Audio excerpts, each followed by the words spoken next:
Salut toi, je m'adresse aujourd'hui à tous les hommes, entrepreneurs, travailleurs autonomes, mais surtout des papas, des pères qui soient monoparentales, en couple, ceux qui ont à vivre avec leurs enfants. Aujourd'hui, j'observe que beaucoup d'hommes, et moi inclus, ne sont pas nécessairement en connexion complète avec eux-mêmes et ont de la misère à se positionner par rapport aux femmes, par rapport à leurs enfants.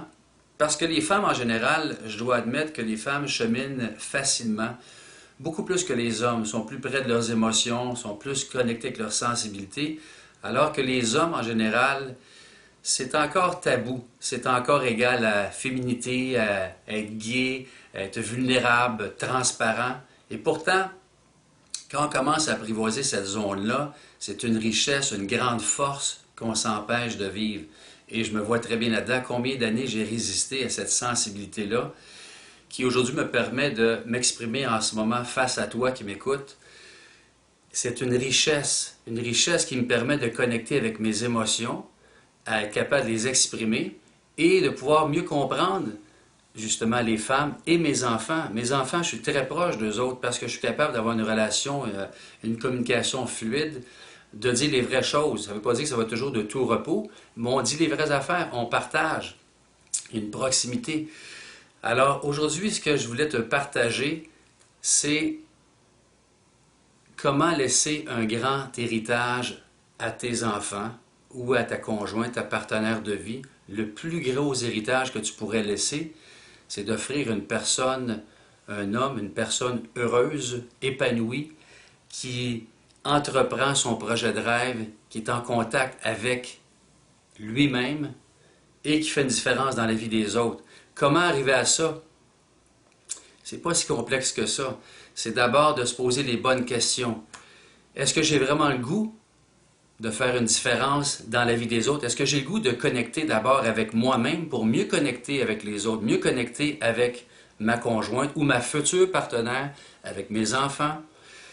Quel est l'héritage que je veux laisser? Est-ce que c'est juste un héritage matériel? Matériel, ça fait un temps, c'est temporaire. Oui, on peut laisser des grosses voitures, une grosse maison.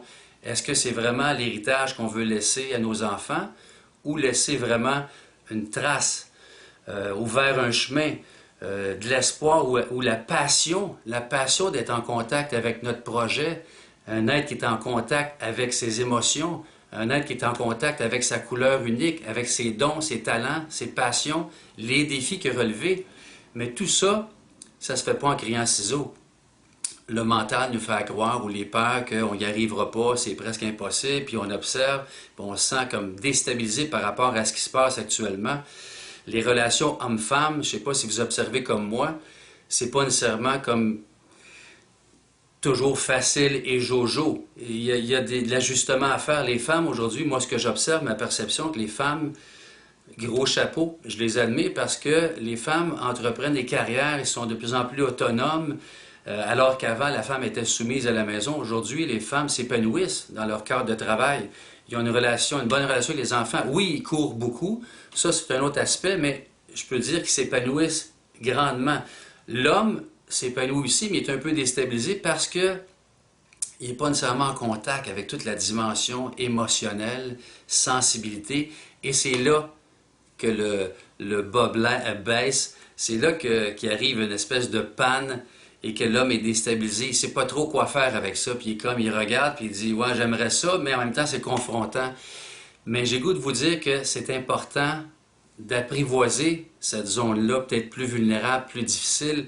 C'est une excellente façon d'arriver à mieux connecter avec soi, mieux connecter avec les gens en face de nous, dont notre épouse, notre partenaire de vie et nos enfants, parce que les femmes et les enfants, entre guillemets, sont pas mal plus proches de leur cœur que l'homme en général. L'homme, c'est pas nécessairement, c'est pas un gars de cœur, c'est juste que sa sensibilité, son côté yin, il n'est pas nécessairement en contact avec ça d'une façon aussi naturelle, parce qu'on est éduqué que l'homme, c'est ça boude, ça reste dans son coin, dans sa caverne, ça communique moins, ça garde, ça accumule, puis à un moment donné, ben, ça pète aux frettes, des dépressions, des suicides, puis je pense pas que c'est ça que vous voulez nécessairement, cher homme, que ce soit entrepreneur ou travailleur autonome, qui veut s'épanouir.